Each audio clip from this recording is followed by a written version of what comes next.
Hello, this is my video for the No Ordinary test from the class English 6. My name is Ana Karen Paz and today I'm going to talk about the Object 6. Object 6 is actors in international relations. When we talk about actors, it's a collective efforts are the primary means by which people achieve security, economic warfare, or a common identity. Indeed, throughout history, humanity has recognized that pooling of resources and energy is generally the most efficient way for individuals or groups to fulfill their wants and needs. In other words, the weak I becomes the strong WE. I'm gonna emphasize the following actors in terms of international relations and world politics. The first is states, international organizations, non-governmental organizations, and states. A state is a geographical entity governed by a central authority. The state is traditionally viewed as the most important of the three basic organizations in the previous population. A state takes a lead on attempting to defend the physical security of the population and ensures the economic welfare of its citizens, provide a focus of the loyalty and identity, and claim sovereignty. This means its leaders claim to represent and exercise authority over all these persons within the state's territory and claim a right to autonomy internationally. When it comes to international relations, the states dominate conventional discourse.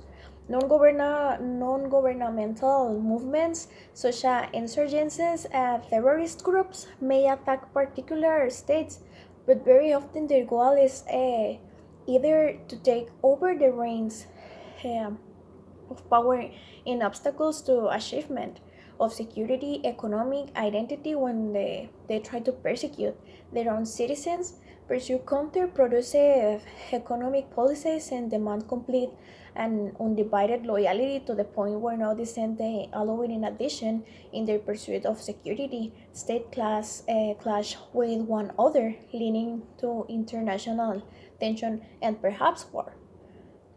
Second is international organization. States are not the only prism through which to view international relations, particularly in the current era of globalization, in which it's apparent that no single state can hope to be sole agent of collective action to solve global problems. International organization or IOs. So examples included organizations with limited membership, such as the North Atlantic Treaty Organizations, the European Union, the Organization of American States, the Association of Southeast Asian Nations, and the African Union.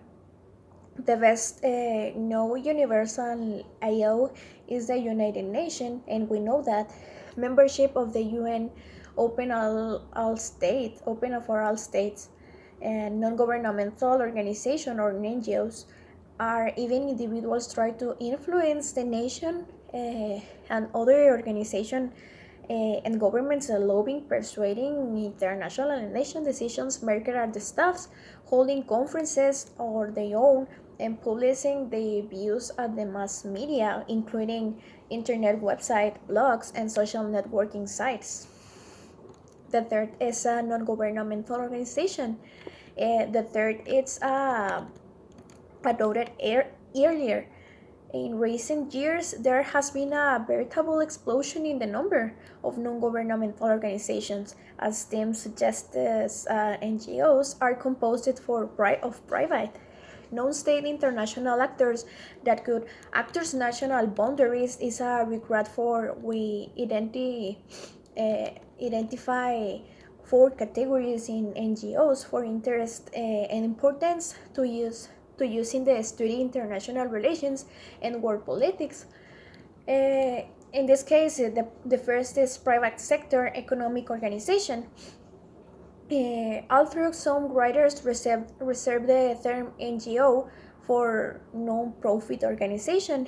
We apply it to all non-governmental organizations, including multinational corporations, most which are private sectors, and thus non-governmental organization. Multinational business corporations and banks are understandable primarily motivated by chasing the economic well-being or of their stock, and other stakeholders know necessarily the economic well-being of one of the particular state. The second is transnational NGOs, or would you rather work in non-profit transnational NGOs with explicit political, economic, or social agendas, such as Amnesty International, Greenpeace, and a religious organization whose diverse memberships and global perspective make it difficult to associate with them with any one particular state. Transnational NGOs claim to have a broader, consequently, in MNCs or international banks. The third is humanitarian non-governmental organization. Humanitarian non-governmental organizations attempt to avoid overly political roles.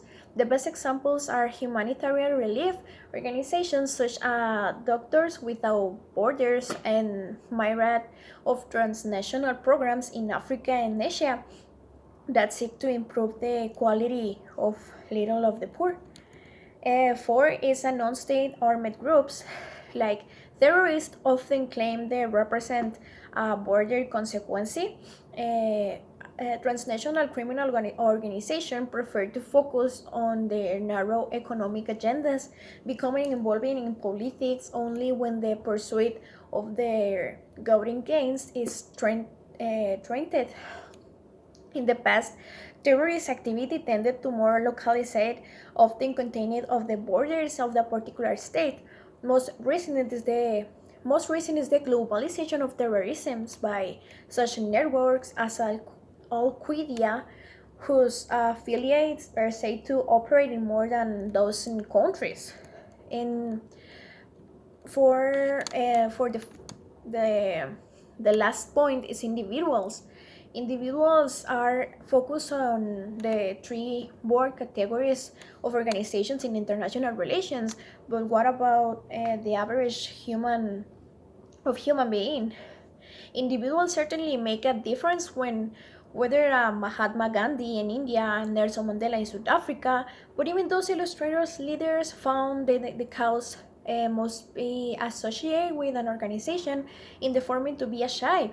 The same is true of Osama bin Laden, killed in 2011, who relied on the Al Qaeda organization network. Mm, and the affiliated groups. We wish to emphasize, however, that while states, international organizations, and non-governmental organizations are viewed as a key actors in world politics, such entities are made of flesh and blood human beings. Whatever acting on their own as agents of states of non-states, actors can make a difference. Just put simply, agency matters.